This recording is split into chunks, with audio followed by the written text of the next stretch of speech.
noticed the Texas Ranger star pinned to his white shirt over his heart. She rose, came around to her desk, and extended her hand. "I'm Sheriff Rachel Young. Since you aren't the Texas Ranger who covers my county, because he's on vacation, I'm assuming you're here on one of your cases? How can I help you?" He shook her hand. "I'm Dallas Sanders, and no, I'm not here on a case. I live right outside of Cimarron Trail and wanted to welcome you to the area, as well as let you know that if you ever need extra help, I live at the 5-Star Ranch. I understand you were a sergeant for the Austin Police Department before becoming sheriff." Her smile lit up her whole face and made him feel at ease. "When my father retired, I jumped at the chance to fill his position and run for sheriff. I grew up in Cimarron Trail. I dealt with your dad a couple of times when a case I was on involved this county, too.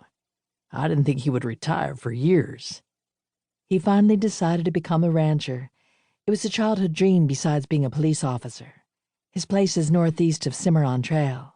The Safe Haven Ranch, which is really a refuge for abandoned animals, is 300 acres, small by Texas standards." She gestured toward a chair in front of her desk. "If you have time, take a seat. I'd like your view of what's happening in the area. I want to be proactive rather than reactive.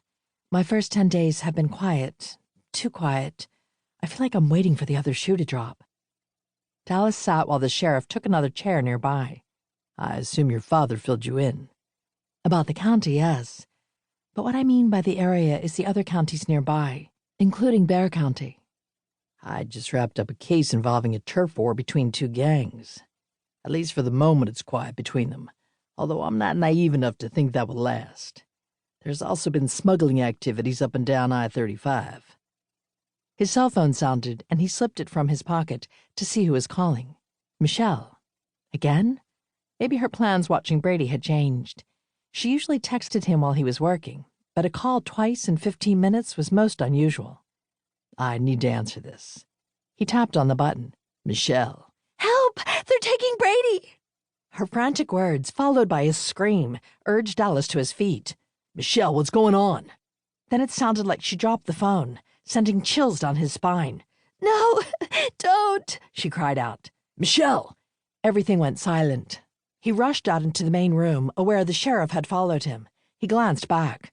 "Something's happened in my sister's house. Can you follow me?" With her keys in her hand, the sheriff nodded and said to a deputy, "Follow too." As Dallas hurried toward his SUV, he kept repeating his daughter's name into his cell phone, but there was only silence. The phone was dead. His heart pounded against his ribcage as he started his car. His sister's house wasn't far from the sheriff's station, but every scenario involving kids that he'd encountered as a law enforcement officer raced through his thoughts. He recalled the semi-truck full of human beings smuggled into the United States, children included, discovered just this month in a parking lot during the heat of summer in a suburb of San Antonio. After he slammed to a stop in his sister's driveway, he ran toward the front door, trying not to think about the smuggling rings bringing people in and out of this country. He couldn't rid his mind of it. Fear spurred him to go faster.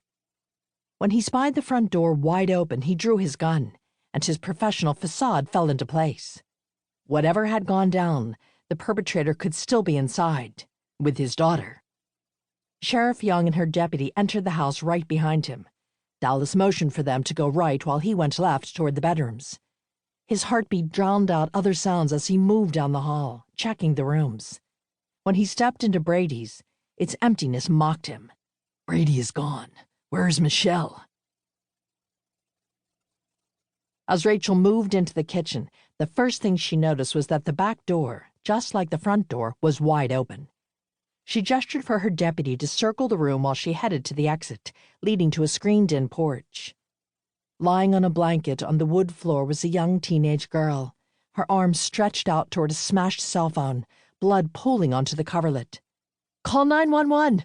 Rachel yelled to her deputy as she rushed to the child and knelt next to her. The girl's eyes fluttered, opened for a few seconds, then closed. "Michelle, I'm here to help.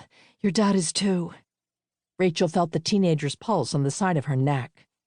Her fast heart rate might indicate a concussion.